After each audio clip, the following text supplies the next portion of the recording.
దేవుని నామానికి మహిమ కలుగును గాక. ప్రియ దేవుని బిడ్డలారా, ప్రతి ఉదయకాలం ఎంతో ఆత్మీకంగా ఆధ్యాత్మికంగా దేవుడే మన మధ్యలోనికి వచ్చి మనతో మాట్లాడుతూ మనల్ని బలపరుస్తూ ఆత్మీకంగా శారీరకంగా దైవికంగా స్థిరపరుస్తూ దేవుడే డైరెక్ట్గా వచ్చి మనతో మాట్లాడుతూ ఉండగా దేవుని వాక్కు వినడానికి ఎంతమంది సిద్ధపడుతూ ఉన్నారు దేవుని బిడ్డలారా.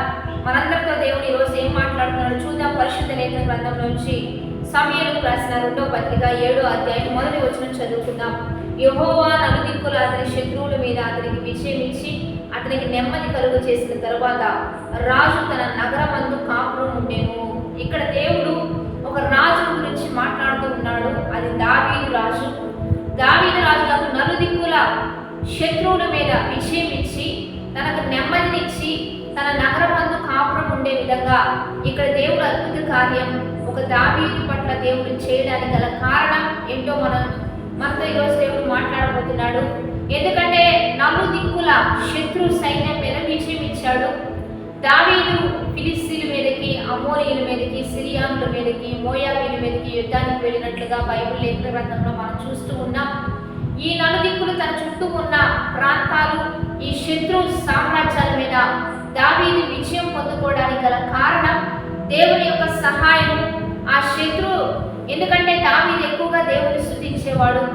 తను మొదటిగా పనివాడైనప్పటికీ కూడా, తను మొదటిగా గొర్రెల కాచే కాపరైనప్పటికీ కూడా దేవుడు తనను రాజుగా ఉంచిన తర్వాత కూడా దేవుణ్ణి ఆరాధించడానికి ఇష్టపడేవాడు. దేవుని నామాన్ని మహింపరచడానికి, దేవుని నామాన్ని హెచ్చించడానికి, దేవుని స్తుతించడానికి ఎప్పటికప్పుడు సిద్ధపడుతూ ఉండేవాడు. ఆయన ఒక మంచి స్థితిలో ఉన్న, మంచి స్థాయిలో దేవుడు పెట్టినప్పటికీ కూడా, తనకు ఒక మంచి ప్రశాంతమైన నెమ్మది జీవితాన్ని ఇచ్చినప్పటికీ కూడా దేవుని స్తుతించడానికే సిద్ధపడుతూ, దేవుణ్ణి ఆరాధించడానికి ఎప్పుడు ఇష్టపడుతూ, దేవుని నామాన్ని గొప్ప చేయడానికే ఎప్పటికప్పుడు సిద్ధపడుతూ ఉన్నాడు. కనుకనే ఇంకా దేవుడు తనకు విజయం ఇచ్చి నలుదిక్కులా కూడా శత్రు సామ్రాజ్యాల మీద తనకు విజయం ఇచ్చి నెమ్మదినిచ్చాడు. కనుక ఈరోజు దేవుని బిడ్డలారా, మనం ఏ స్థితిలో ఉన్నా, ఏ స్థాయిలో ఉన్నా దేవుని నామాన్ని మహింపరచడానికి ఎప్పుడు సిద్ధపడుతూ ఉన్నప్పుడు, దేవుని చిత్తం చేయడానికి ఎప్పుడు కూడా మనల్ని మనం సిద్ధపరచుకుంటూ ఉన్నప్పుడు దేవుని శత్రువుల మీద మనకు విజయాన్ని ఇస్తాడని, నలుదిక్కులా మనల్ని విస్తరింప చేస్తాడని, నెమ్మదినిచ్చి ప్రశాంతతలో ముందుకు కొనసాగించి మనం నివసించే విధంగా చేస్తాడని నమ్మి ఈ వాగ్దానం ద్వారా విశ్వసించి ఆత్మీయంగా దైవికంగా మనందరం కూడా ముందుకు కొనసాగుదాం. కాబట్టి ఏ శోధన, ఏ వ్యతిరేకత మన మీదకి వచ్చినా దావీదులకు చూపిన శాశ్వతమైన కృప నీకును చూపుతానని వాగ్దానం చేశాడు. కనుక దావీదుకి ఏ కృప అయితే ఉన్నదో ఈరోజు నీకు నాకు కూడా దేవుడు అదే కృప చూపుతాడు. కాబట్టి దావీదు ఈ హృదయానుసారుడు, అంటే దావీదు హృదయము దేవుని హృదయము కలిసి ముందుకు వెళ్తూ ఉండగా ఈరోజు దేవుని హృదయం తెలుసుకుందాం, దేవుని చిత్తం ఏంటో తెలుసుకుందాం. ఇక్కడ దావీదు దేవుని స్తుతించడానికి ఎప్పటికప్పుడు సిద్ధపడుతూ ఉన్నాడు.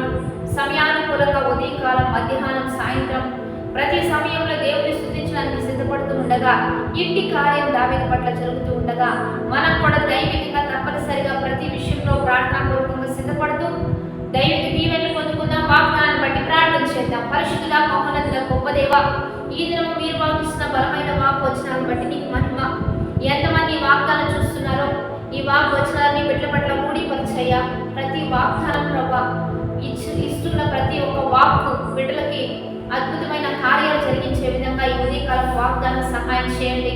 వారు నెమ్మదిగా బ్రతుకున్నట్లుగా, శత్రువుల మీద విజయం పొందుకున్నట్లుగా మీరే గొప్ప కార్యాలు జరిగించండి.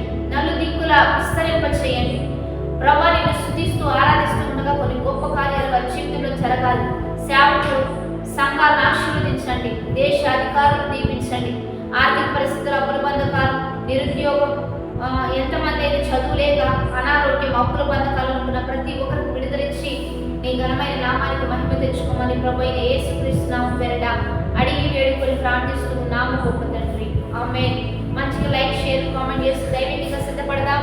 దేవుని బిడ్డలారా, రేపటి దినమున ఆదివారం మనందరం కలిసి దేవుని నామాన్ని మహింపరచడానికి సంఘంగా కూడదాం, సమూహంగా దేవుని నామాన్ని మహింపరుద్దాం. Happy blessed day. ఆమేన్.